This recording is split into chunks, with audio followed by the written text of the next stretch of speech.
It was May of last year and I had just signed a lease on a new house. It turns out the refrigerator was not the subject of a deal. I will spend most of my money on the house. So I started looking for a cheap one at garage sales. I haven't found any way this way. Therefore, I miss Craigslist. After only 10 minutes, a person appeared not far from me. I called the number and a nice woman answered. She said the refrigerator was still for sale, but she couldn't guarantee it would still be there when I arrived. So against my better judgment, I asked him about PayPal and sent him $75. She sent me an email confirming that she had received the money, and we set a date for me to pick it up. That Saturday I texted him to let him know I was on my way. The house was a beautiful ranch-style house probably built in the 80s. I knocked on the door and this hot girl with brown hair and a very short haircut answered. After choosing fieldwork, I asked her about Sunny, and she said it was her and took me inside. I have no reason to worry. Just like the outside, the house is well finished and smells clean. We chatted for a few minutes until a tall guy, at least 6'5", covered in tattoos, appeared from the kitchen. She introduced me as John, her boyfriend, and told me he was going to take me to the refrigerator. She disappeared behind the house, and I never saw her again. John led me through the kitchen to the garage door. He opened the door and pointed to the refrigerator. He was in front of me, almost sitting against the high door. I could barely see it because the garage was so dark. I asked him if he had a light, but he said it was broken and they hadn't had a chance to fix it. It's not serious. He had to open the high door so I couldn't get out. Anyway, I asked him to pick it up, but he said it was also broken. He apologized. I was just about to present it to the House of Commons. This upsets me, but I have no other choice. Right now. There was a bit of light coming from inside the house. It must have done that. I took 2, maybe 3 steps into the garage before realizing there was plastic on the floor. I looked down and saw it covering the entire floor. That's when I started to worry. I don't see any reason why I should be there, except that I would stop walking. John's shadow began to get closer. Then in the left corner I heard shuffling. Everything in me speaks of leaving. Suddenly I turned around and quickly went back to open the door. I was surprised that John was so close to me, but I continued. I snuck up to him and said, I left the stroller in the truck and I'll be right back. Not far away there was a cart leaning against the wall. He pointed at it and was about to say something, but I didn't stop. When I was sure he was no longer behind me, I ran the rest of the way to my truck door. I jumped in and out of there. I don't know what happened after that. I received a few messages from Dawn, but posted them without reading them. When I got home, I logged on to Craigslist to report them. I was shocked to see that the list was gone. I looked around for another 30 minutes to make sure they deleted it immediately. I also called the police and reported it. They seemed a bit skeptical about my request but promised to check. I never heard from them again and I didn't care. I'm alive, and that's enough for me. For the $75, I have no chance of asking for a refund, and it's not worth getting involved with these monsters anymore. Since then, I haven't gone there anymore. The whole system seems dangerous to me these days. Anyway, a week later I got lucky and a thrift store in my neighborhood had a used refrigerator. It cost $100, but it's much nicer than this one, and it serves its purpose very well. And in conclusion, I don't want to mislead people. I don't think Craigslist is dangerous, and it's free. Thousands of people collect their belongings every day without any problems. But after what happened to me, I don't think it's worth it. However, if you find anything on the site, just be careful. Bring a friend when picking them up if you can meet in a public place during the day. But more importantly, use your head, and the situation may seem fuzzy and could be the difference between life and death.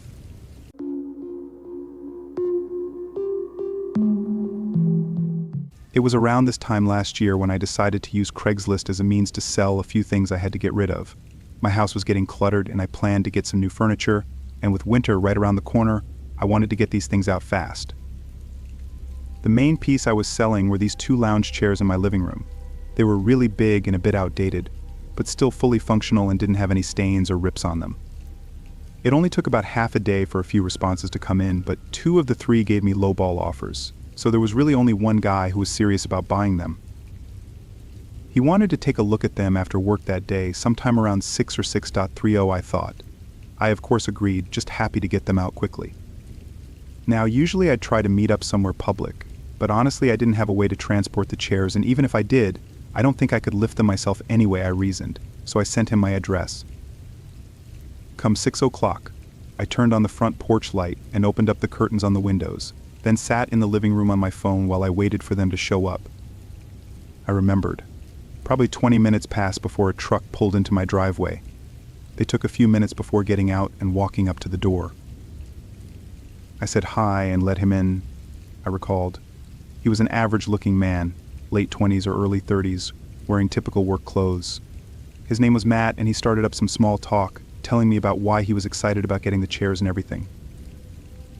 The guy seemed really nice, and I felt relieved that this would be quick and easy, I thought. We walked around the chair and sat in it and seemed to enjoy it. We talked about price, and he was good to give me what I listed it for, but just as we were about to exchange cash, we both heard a car door slam shut. It sounded like it was right in the driveway where he'd parked his truck, I realized. Matt quickly went outside to check on it, and I just watched, not really sure what was going on. I looked through the window and there were no other cars out there, so someone had to have been messing with his truck. A minute later, Matt came in clearly angry and said someone stole a bunch of stuff out of his car, I recalled. I could tell that he was not so trusting of me, like he thought I had something to do with it. I obviously didn't, and I said that, but he was right to be skeptical, and I was also right to be skeptical of him. I still didn't know if this was some kind of setup, but before anything could be worked out, we heard footsteps quickly approaching the front door, I remembered. We turned and looked over, seeing a guy in a hood push the door open and step inside my house. His eyes were bloodshot and he looked nothing short of insane. He stared at us, standing just a few feet away, looking like he was in a complete state of rage, I recalled. The guy was young though, only a kid, maybe 18 or 19 years old, but still dangerous nonetheless. Both Matt and I stood still, trying to not provoke anything to happen. But then Matt started telling the kid to take it easy. He held his hands up and took a step closer, but the kid was quick to pull the weapon out of his pocket and aim it right at him, I recounted.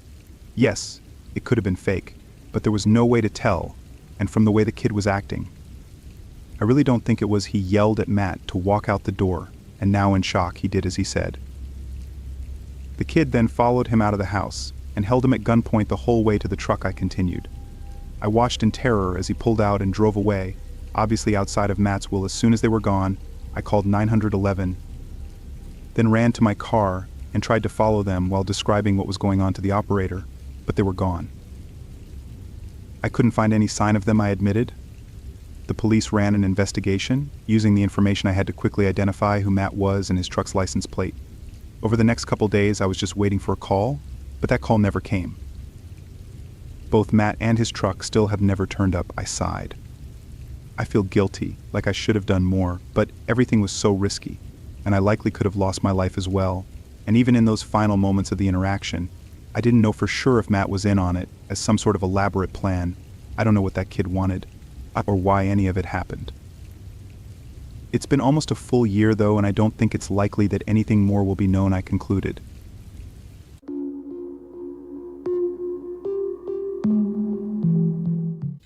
I stumbled upon a Craigslist ad for a beautiful antique piano at an unbeatable price.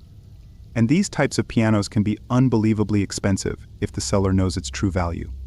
I emailed the seller and he quickly replied. He seemed friendly and said he was excited to meet me and show me the piano. The address he gave me was a bit off the beaten path, out in a rural area outside of town, but I didn't think anything of it. Thursday evening, right on schedule, I hopped in my car and started the drive out there. It was already dark and the winding roads were getting more and more questionable as I went along. I was quickly becoming unnerved. When I finally reached the address that he had given me, it looked like an old church. I guess I just didn't know the difference between an old farmhouse and an old church though. They all kind of looked the same in my mind, so I thought that's what it was. I saw the man walking out of the front door waving at me and calling my name. Hesitantly, I got out of my car and began to make my way over to him. He was tall and thin with dull beady eyes and a quirky smile. He seemed friendly, but there was something off about him. "Welcome," he said. I hoped the drive wasn't too bad, I nodded, trying to compose myself and push aside the uneasy feelings. He led me inside the place, which I immediately noticed that it likely was actually an old church, but it had been converted into some sort of makeshift musical instrument museum. There was all kinds of gear aligning the walls: drums, banjos, guitars, and a host of other instruments. I didn't spot the piano though. I turned and asked him where the piano was. "It's downstairs," he replied. I hesitated, something not feeling right with the way he said it. Nonetheless, I followed him down a narrow hallway where a staircase led down below. He grabbed a heavy flashlight before starting down those stairs. As we reached the bottom, he turned to me and gave me a lopsided grin. "It's down here. Don't worry." He shined the flashlight on a small room off to the side. I hesitated, unsure if I should go in, but I was too far in to back out now. We entered the room. The man flicked the lights on, which were dim, just enough to see the piano sitting in the center. The problem was, it looks nothing like the picture in the ad. The wood was chipping, keys were missing from one end of the keyboard, and it was quite a bit smaller than I anticipated. "It's not quite what I was expecting it," I said, trying to sound polite, but my disappointment was clear in my voice. "I'm sorry, it's not quite what you were looking for," he replied. He crossed his arms and leaned against the wall, watching my every move. I felt like a trapped animal, self-aware and panicky. The whole setup was weird, and I felt like I needed to leave. "Thanks for this, I think I'll pass on it though," I said. I looked over at the man who was still leaning against the wall with a crooked smile on his face. "Is there anything else you'd like to look at?" "Yes." "No, I'm okay." I stuttered, feeling threatened by his tone.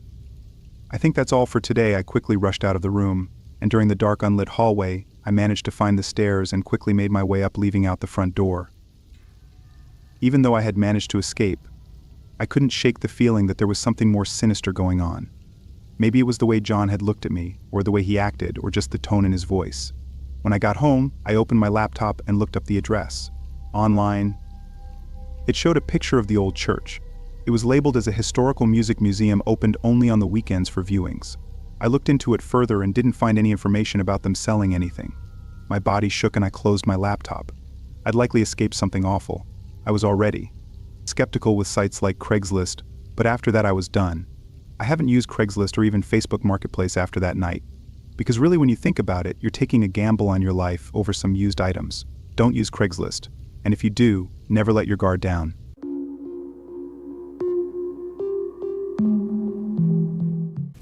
This happened quite a while back when I was 18 years old. I lived with my folks, even though I had recently moved on from secondary school. I just purchased another PC. Furthermore, after I was finished getting it set up, I posted my old one on Craigslist. It was just 2 years old. Yet in those days that implied it was obsolete. It was a Dell PC with fair specs, and it was very nearly $2,000 fresh out of the box. I was asking for just $500 because more current workstations at the time were significantly better. After posting it on the web, I didn't need to wait long for a reaction. A person named Toby informed me I was inspired by the PC, but I needed to see it first. I needed to set up a chance to meet next week when I would be in Midtown. That way we could meet at a bistro or something like that. At the point when I proposed it, Toby said that he wanted it immediately. Therefore, I consented to allow him to approach my home. I realized gathering in a public place would be more brilliant. Be that as it may, our home was in suburbia, and I didn't have a vehicle. I realized it was apathetic and moronic. Yet I gave him my residence. My folks weren't home, and I figured it'd be a speedy deal and that nothing would turn out badly. Toby appeared sometime thereafter, on a Saturday at around 7 p.m. I saw a more seasoned van maneuver into the carport, and a man got out. In any case, he was in good company. He had one more person with him. The two of them were no less than 30, a lot greater than me. When that's what I saw, I felt somewhat frightened. Something about their presence felt off. In any case, I forgot about the inclination. All things considered, they were only there to check a PC out. I let them in, and we set up in the kitchen. I started showing the PC to Toby, and afterward, his companion promptly requested that I utilize the restroom. I pointed him to the correct heading, which was not far off and down a short passage. Then, at that point, I zeroed in on showing the PC to Toby. Around 10 minutes passed while we were checking it out. I had deleted it in advance, so it was fundamentally running as new. Then, at that point, I unexpectedly understood that the other man hadn't gotten back from the washroom. "Hello, he's your companion." "Good," I asked Toby. "No doubt, you can take some time some of the time, just relax." He consoled me. I tuned in as intently as I could and heard strides that weren't coming from the washroom region. They were coming from higher up. Since there were only the three of us in the house, I realized it was him. The restroom was on the fundamental floor, so there was not a great explanation for him to be up there. That was the point at which I began to overreact inside. However, I attempted to conceal it. I nonchalantly got some information about his companion once more, trusting my anxiety wasn't appearing. His reaction was cold and frightening. He put his hand on my shoulder, not in a well-disposed way, but rather with a ton of strain. He told me not to stress over it. His grasp was fixed agonizingly. Furthermore, at that time I realized this was something other than a deal that turned out badly. We were being ransacked. That was most likely the arrangement all along. Alarm set in that I attempted to keep my poise. I advised Toby to take anything they desired and simply go. However, he didn't give up. His grasp on my shoulder felt hard. It resembled danger. What's more, I began to shake. I realized I needed to move quickly. I figured out how to split away and arbitrarily my father's office on the primary floor, locking the entryway behind me. I left my telephone on the kitchen table, which was a dumb slip-up. Fortunately, however, there was a landline in the workplace where I was, so that saved me. My heart was beating as I dialed 911, making sense of the circumstances for the dispatcher. The man is trusting that the police will show up on the longest day of his life. I could hear the two men stepping around the house, most likely taking anything they might find. They probably realized the police were on their way since they took off in no time and cleaned out the front window as they returned to the van on the carport and dashed away. At the point when I was certain they were gone, I emerged to see what was taken. The main things I saw missing on the fundamental floor were the little television in the kitchen and the PC that I was selling. Notwithstanding, I later figured out that a large portion of my mother's gems were taken, as well as no less than $200 in real money. The police appeared around 10 minutes after the burglars left. They remained for some time. However, at that point they left without making any commitments. He was unacceptable. That was the last I heard from the police about what occurred. I contacted them a few times, yet they never hit me up. At the point when my folks and sister returned home, I needed to make sense of what occurred. They generally thought I was kidding from the outset since I have a dull, funny bone. Yet, when they figured out it was genuine, they were distraught as well. I would gauge the misfortunes at around $3,000, which was a tremendous amount of cash for me at that point. Since it was all my issue, I needed to take care of it. That was essentially my entire summer of work down the channel. It was the last time I met an unusual individual off the web. If I was ever to rehash it, there'd be no chance I would allow them to come to my place. It's a public or private arrangement with no exemptions.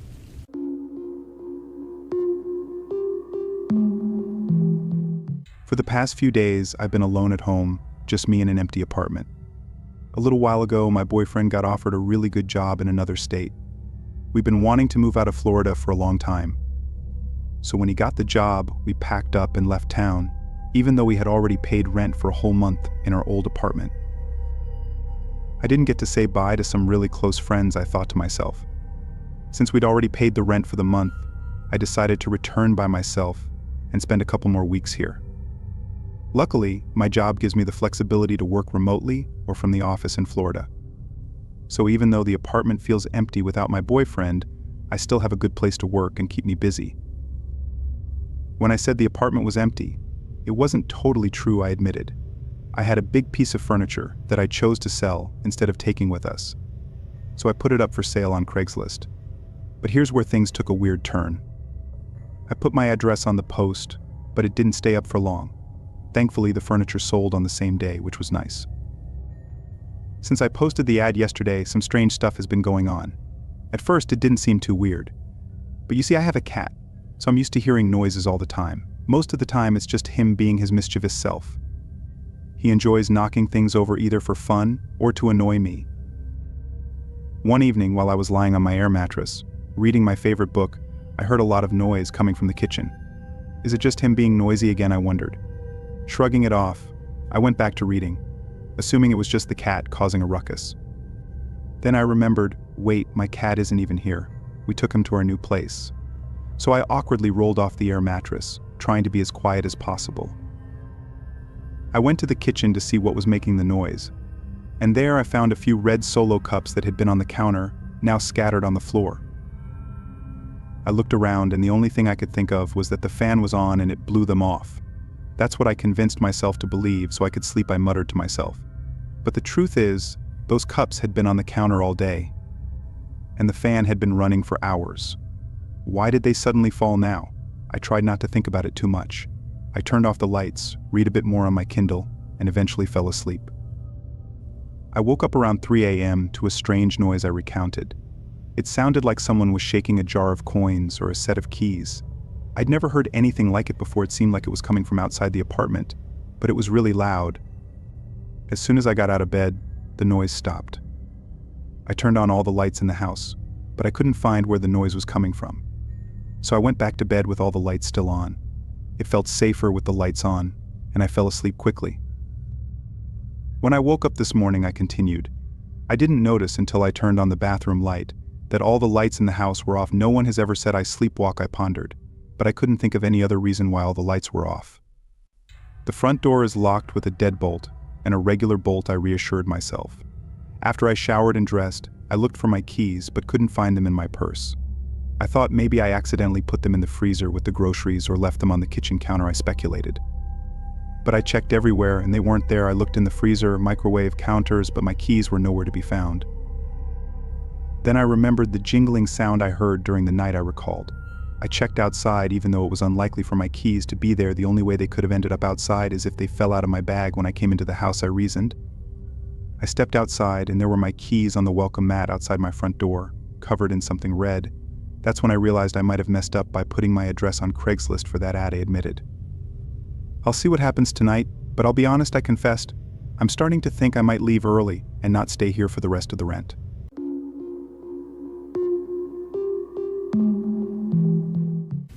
I've always been a fan of perusing Craigslist for deals and uncovering unique items that elude mainstream stores. One day, I chanced upon an ad for a vintage record player in impeccable condition. Unable to resist, I promptly fired off an email to the seller to inquire about it. To my surprise, Jack, the seller, replied within minutes, and our conversation swiftly delved into the specifics of the item. Jack appeared friendly and eager to facilitate the sale as we exchanged messages. We agreed to meet later that week at his apartment to finalize the transaction. When the appointed time arrived, I found myself at the apartment complex and made my way to Jack's unit. Upon entering, a sense of unease washed over me. There was an indefinable strangeness lingering in the air. Jack greeted me warmly, albeit with a peculiar energy. He seemed jittery and on edge, though I attributed it to natural anxiety. Upon inspecting the record player, I was delighted to discover it was in even better condition than depicted in the photos. Just as I was prepared to proceed with the purchase, Jack interjected, proposing to show me something intriguing in another room. Though hesitant, I consented, and we ventured to the back of the apartment. In that room, an assortment of seemingly random objects cluttered the space. Jack directed my attention to a large trunk tucked away in a corner, suggesting there might be something of interest inside. As he lifted the lid, a musty odor assailed my senses, causing dizziness. Beneath a tattered white sheet lay an unknown object, but I found myself unable to investigate further, overwhelmed by the noxious scent. Sorry, I managed. The smell is overwhelming. I turned away, intending to leave, but Jack persisted, urging me to take a quick look, promising I wouldn't regret it. Disconcerted by the encounter, I ignored his pleas and swiftly departed the apartment, my head spinning. Struggling to maintain my balance, I hurried to my car, driven by an urgent need to escape. Within moments, I succumbed to the overpowering sensation of lightheadedness, losing consciousness briefly. Upon regaining awareness, I found myself parked in a nearby neighborhood, disoriented and bewildered. The subsequent events are hazy in my memory. Darkness enveloped the sky, and my thoughts were clouded. Somehow I managed to navigate home, gradually emerging from the fog of confusion. As clarity returned, I contacted the authorities, recounting my unsettling experience. The police visited Jack's apartment, yet he denied the existence of any such trunk, and their search yielded nothing incriminating. Despite the lack of tangible evidence, I remained convinced that something was amiss. Perhaps it was paranoia, or maybe the noxious odor was indeed a potent substance emanating from the trunk. Had I lingered longer, the outcome might have been dire.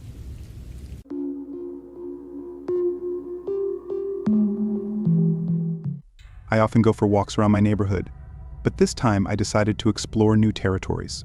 So one day I found out there's a park a few miles from my house.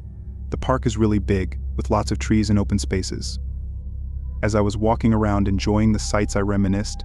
I spotted the opening of a trail that seemed different from the ones I usually take. It really caught my eye, so without thinking much, I started exploring it. It was getting darker, probably just after 7 o'clock, I noted, and because of that I wasn't planning on going too far from the main path. The park had a rule that everyone needs to leave by a certain time. Also, I didn't want to be alone in the woods when it got dark. So after walking for a bit, I ended up leaving the main trail and exploring a different part of the park. I must have walked for more than a mile. When I figured it was time to head back home, it was getting darker, and I was worried about getting lost. But just before I decided to go back, I continued. I saw a cabin off to the left in the distance. I don't know why, but I felt like I had to go check it out. I'm really glad I did, I reflected, even though the night turned out to be the scariest night of my life. As I approached the cabin, the daylight seemed to fade away rapidly, making everything dark. I knew I should have left, but I couldn't resist checking out the cabin. I started worrying about how far I'd wandered, I admitted, thinking I might be on someone's private land. This park isn't like a camping site or anything, it's just a regular park. So when I saw there was a cabin, it surprised me.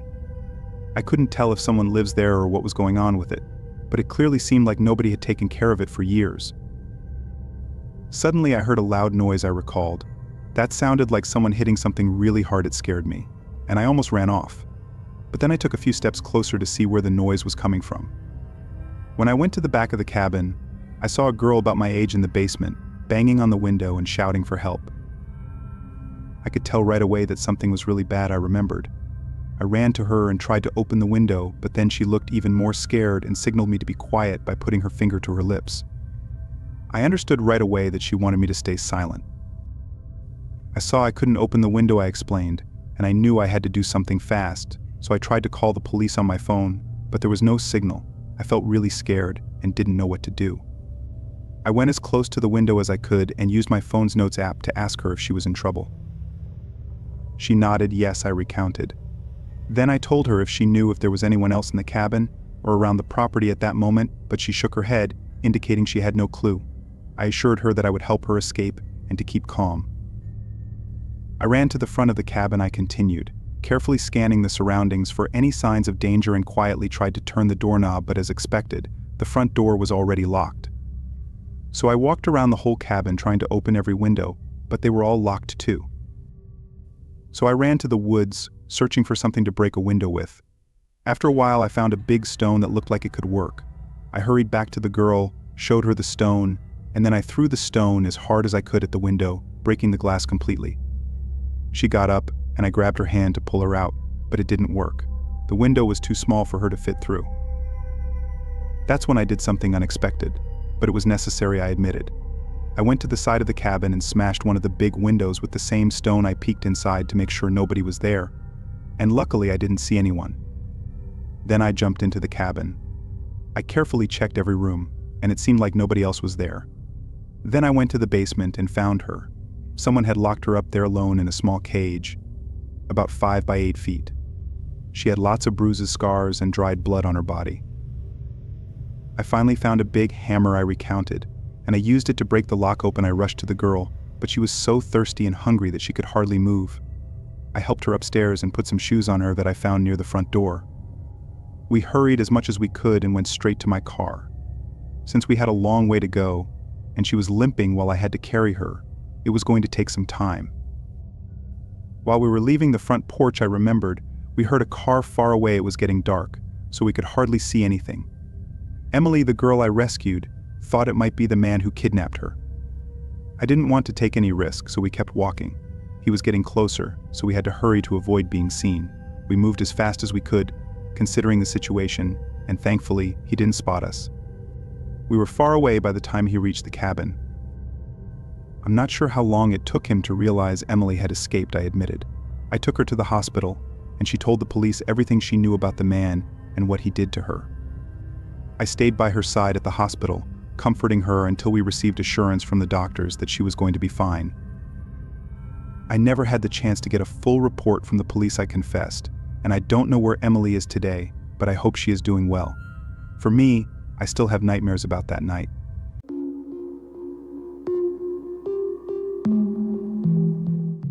I use various websites like Craigslist for the same reasons everyone else does. You can find expensive items at significantly discounted prices, or even just cheap things for even cheaper.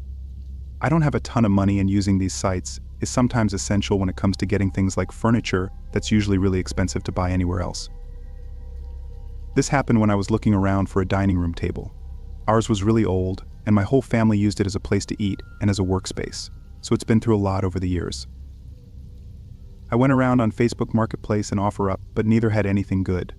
Most of them were still expensive, and even when I tried to bargain with a few of the sellers, none of them would budge.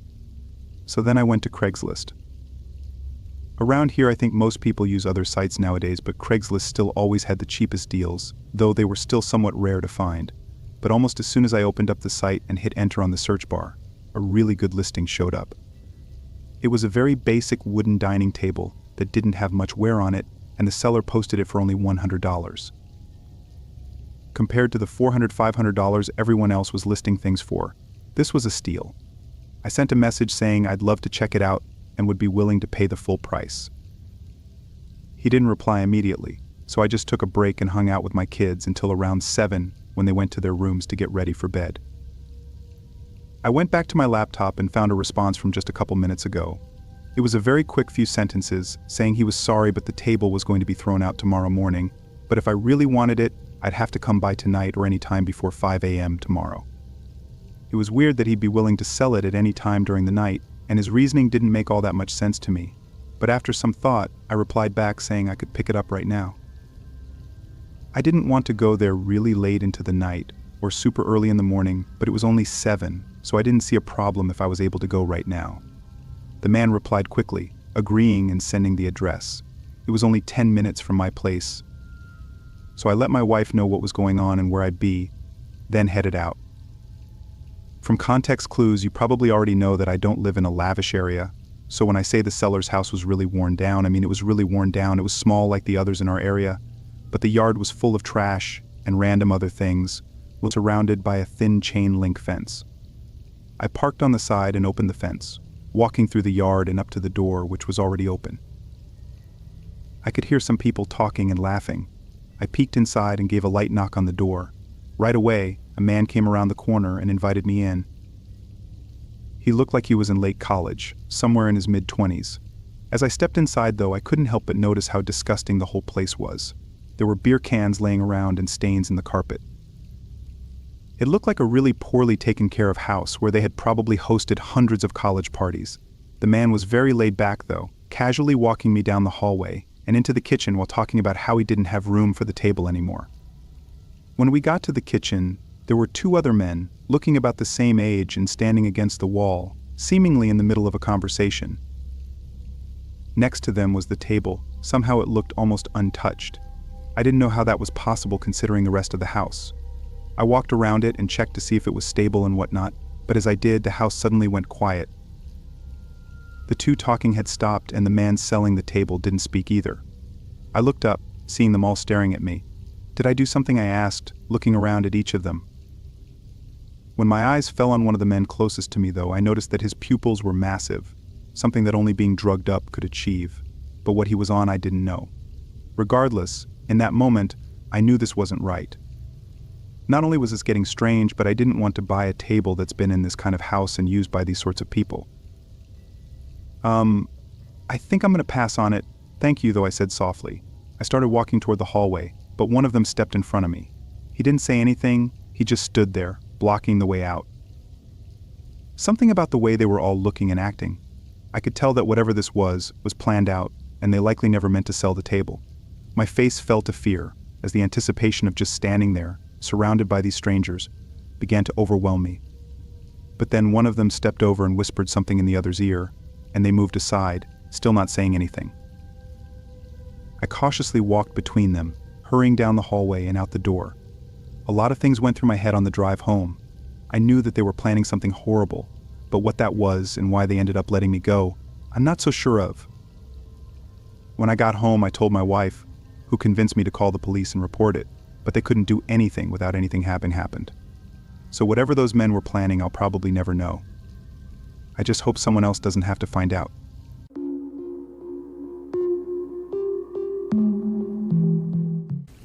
Some might find it odd, but I have a passion for collecting VHS movies. With over 1,000 pieces in my collection, it grows steadily. I dedicate my weekends to scouring thrift stores and online sellers in search of unique and elusive cassettes. Occasionally, I purchase boxes of tapes, often containing personal recordings of forgotten TV shows and family moments deemed insignificant. There was a time when sharing these tapes with my girlfriend was our favorite pastime, cuddling as we watched. Amidst the mundane recordings, I occasionally stumble upon something remarkable. A few years back, while browsing Craigslist, I stumbled upon a box of tapes offered for free to the first taker due to its bulkiness. I seized the opportunity and soon found myself with 44 tapes, many unlabeled or blank, fueling my love for mysteries. Yet they remained untouched in my closet for 9 months as my collection expanded and consumed my spare room. Building a massive shelf to accommodate them all, I meticulously inventoried each tape as I added it to my collection. I recall the evening vividly when I realized I hadn't viewed every tape. I arranged a viewing session with my girlfriend Brittany, who arrived around 7 p.m. After cooking dinner together and indulging in Butterfinger ice cream, we settled in to watch. We started with primetime NBC clips from 1987, followed by 3 HBO movies, and a 1991 wedding video. Brittany particularly enjoyed the latter.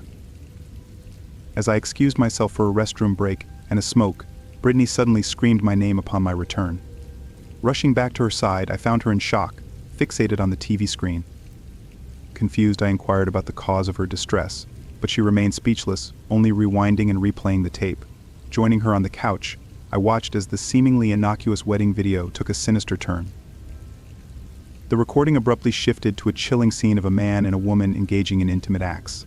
Shocked and embarrassed, I was transfixed as the situation escalated into something horrifying.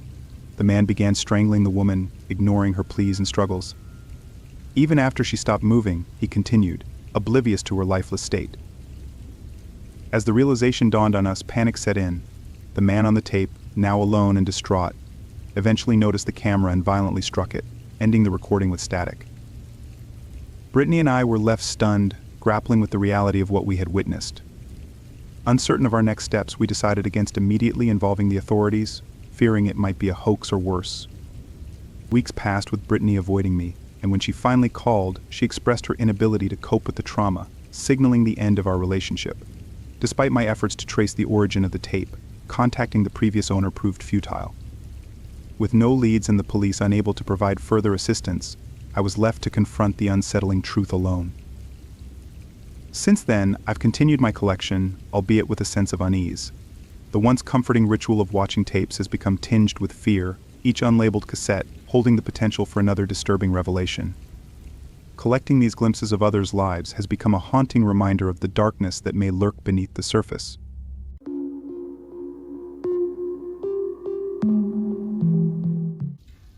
I wanted to move out of my old apartment in a few months and was hoping to get some money to help pay for movers. The shoes were nothing special, but I listed them for generous prices, hoping to get them bought quickly. It was some guy whose email had the name John K. in it, and he offered just $5 less than my listing price. It seemed like an unnecessary adjustment to the original price, but I didn't want to keep waiting for more offers, so I wrote him back saying I was okay with that. We set up to meet the following day at 5, in the parking lot of a public gas station in the middle of town.